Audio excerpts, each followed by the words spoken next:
強風時立ち上げ練習用ハーネスにヒントを得たハーネスの装着の仕方と実際。ハーネスはこのようにつけます。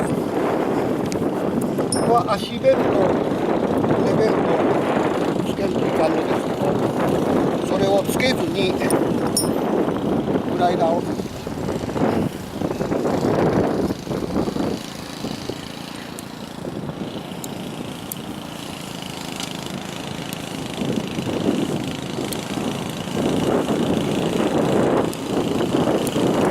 だけフットベルト、前のベルトをつけずにハーネスにグライダーだけセットして立ち上げます。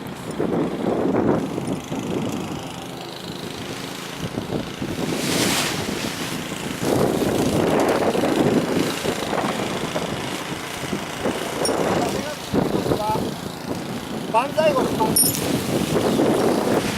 これで全部取り外しが終わります。以上。